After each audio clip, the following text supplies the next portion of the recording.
ಕೊಡಗಿನಿಂದ ಬರುವ ಅಕ್ಕಿ ಮತ್ತು ಭತ್ತದ ಕಾಣಿಕೆ ತಲುಪದೆ ಕೇರಳದ ಆ ಶಿವಕ್ಷೇತ್ರದ ಉತ್ಸವ ಸಂಪನ್ನವಾಗತು. ಇಂತಹ ಒಂದು ವಿಶಿಷ್ಟ ಆಚರಣೆ ಅನಾದಿ ಕಾಲದಿಂದಲೂ ನಡೆದು ಬಂದಿದೆ. ಈ ಆಚರಣೆಯಲ್ಲಿ ಪ್ರಮುಖ ಪಾತ್ರ ವಹಿಸಿರುವುದು ಚೇರಂಬಾಣೆ ಸಮೀಪದ ಕೊಟ್ಟೂರು ಗ್ರಾಮದ ಬೈಮನ ಗೌಡ ಕುಟುಂಬ. ಅದರಂತೆ ಮುಂಡ್ಯೋಳಂಡ ಮತ್ತು ಬೊವ್ವೇರಿಯಂಡ ಕೊಡವ ಕುಟುಂಬಗಳು ಅಕ್ಕಿಯ ಕಾಣಿಕೆ ನೀಡುತ್ತಾ ಬಂದಿವೆ. ಆದರೆ ಬೈಮನ ಮನೆಯವರು ಎತ್ತುಗಳ ಮೇಲೆ ಅಕ್ಕಿ ಮತ್ತು ಭತ್ತವನ್ನು ಹೇರಿಕೊಂಡೇ ಕಾಲ್ನಡಿಗೆಯಲ್ಲಿ ದೂರದ ಪಯ್ಯನೂರು ತಲುಪಿ ಕಾಣಿಕೆ ಒಪ್ಪಿಸುತ್ತಾರೆ. ಇದೇ ಸೋಮವಾರ ಎತ್ತುಗಳೊಂದಿಗೆ ಕುಟುಂಬಸ್ಥರು ಕೇರಳದ ಕಡೆಗೆ ಹೊರಟಿದ್ದಾರೆ. ಫೆಬ್ರವರಿ 20ರಂದು ನಡೆಯುವ ಪಯ್ಯಊರು ಸನ್ನಿಧಿಯ ಉತ್ಸವಕ್ಕೆ ಕೊಡಗಿನ ಅಕ್ಕಿ ಸಮರ್ಪಣೆಯಾಗಲಿದೆ.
ಈ ಆಚರಣೆಯ ಹಿಂದೆ ಪೌರಾಣಿಕ ಕಥೆಯೊಂದು ಅಡಗಿದೆ.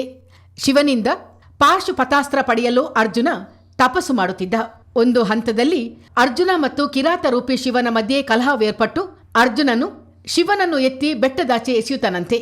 ಆ ಸ್ಥಳವೇ ಶಿವಕ್ಷೇತ್ರ ಪಯ್ಯಊರು. ಶಿವ ತಾನಾಗೆ ಬಿದ್ದ ಇನ್ನೊಂದು ಸ್ಥಳ ಕೂಡ ಬೈತೂರು ಎಂಬ ಕ್ಷೇತ್ರವಾಗಿ ಮಾರ್ಪಟ್ಟಿದೆ ಎಂಬುದು ಪ್ರತೀತಿ. ಅರ್ಜುನನು ಕಿರಾತ ರೂಪಿ ಶಿವನನ್ನು ಪ್ರತಿಷ್ಠಾಪಿಸಿ ನೈವೇದ್ಯಕ್ಕೆಂದು ಕೊಡಗಿನಲ್ಲಿ ಭಿಕ್ಷಾಟನೆ ಮಾಡುತ್ತಾನೆ. ಕಡಿಯತ್ ನಾಡಿನ ಜನರು ಆತನಿಗೆ ಯಥೇಚ್ಛ ಅಕ್ಕಿ ನೀಡುತ್ತಾರಂತೆ. ತಲಕಾವೇರಿಯಲ್ಲಿ ತಂಗಿದ್ದ ಅರ್ಜುನ ತನ್ನ ಪಯಣ ಮುಂದುವರಿಸುವ ಮಾರ್ಗದಲ್ಲಿ ಅಕ್ಕಿಯನ್ನು ಹೊರಲಾಗದೆ ನಡೆಯುತ್ತಿದ್ದ. ಆಗ ಬೈಮನ ಮನೆತನದವರು ಅಕ್ಕಿ ಮತ್ತು ಭತ್ತದ ಜೊತೆಗೆ ಅವುಗಳನ್ನು ಹೊತ್ತೊಯ್ಯಲು ಅನುಕೂಲವಾಗುವಂತೆ ಎತ್ತುಗಳನ್ನು ನೀಡಿದರಂತೆ. ಪುರಾಣದ ಈ ಪ್ರತೀತಿಯೇ ಇಂದು ಆಚರಣೆಯಲ್ಲಿದೆ. ಪ್ರತಿ ವರ್ಷ ಮಲಯಾಳಂನ ಕುಂಭಂ ತಿಂಗಳು ಅಂದರೆ ಫೆಬ್ರವರಿ 12ರಿಂದ 20ರವರೆಗೆ ಪಯ್ಯಊರು ಊಟು ಉತ್ಸವ ನಡೆಯುತ್ತದೆ. ಕೊಡಗು ಮಲಯಾಳಿ ಜನರ ಸಂಗಮ ಎಂದೇ ಪರಿಗಣಿಸಲಾಗುವ ಊಟು ಹಬ್ಬ ಆರಂಭವಾಗಬೇಕಾದರೆ ಬೈಮನ, ಬೊವ್ವೇರಿಯಂಡ ಮತ್ತು ಮುಂಡ್ಯೋಳಂಡ ಕುಟುಂಬಗಳ ಅಕ್ಕಿ ಅಲ್ಲಿಗೆ ತಲುಪಲೇಬೇಕು. ಇದೀಗ ಕೊಡಗಿನಿಂದ ಅಕ್ಕಿಯನ್ನು ಹೇರಿಕೊಂಡು ಹೋಗಿರುವ ಎತ್ತುಗಳು ಕೇರಳದ ದಾರಿಯಲ್ಲಿವೆ. ನಾಪಕುಲ್ಲು, ಕಡಿಯತ್ನಾಡು, ಪಾರಣೆ ಮಾರ್ಗವಾಗಿ ಹೊರಟು ಬಿಟ್ರ ಎಂಬಲ್ಲಿ ತಂಗುವ ಕುಟುಂಬಗಳು ಚಯ್ಯಂಡಣೆಗಾಗಿ ಚೋಮುಕುಂದು ಬೆಟ್ಟವೇರಿ ಅದರಾಚೆ ಇಳಿದು ಗಡಿಭಾಗವಾದ ಉಳಂಬೆ ಎಂಬಲ್ಲಿಗೆ ತಲುಪುತ್ತಾರೆ. ಅಲ್ಲಿಂದ ಮರುದಿನ ಪಯಣ ಮುಂದುವರಿಯುತ್ತದೆ. ಬೆಣ್ಣೆಕಾಡು ಎಂಬ ಸ್ಥಳದಲ್ಲಿ ತಂಗಿ ಕೆಲವೇ ಅಂತರದಲ್ಲಿ ಇರುವ ದೇವಸ್ಥಾನದಲ್ಲಿ ಪೂಜೆ ಸಲ್ಲಿಸಲಾಗುತ್ತದೆ.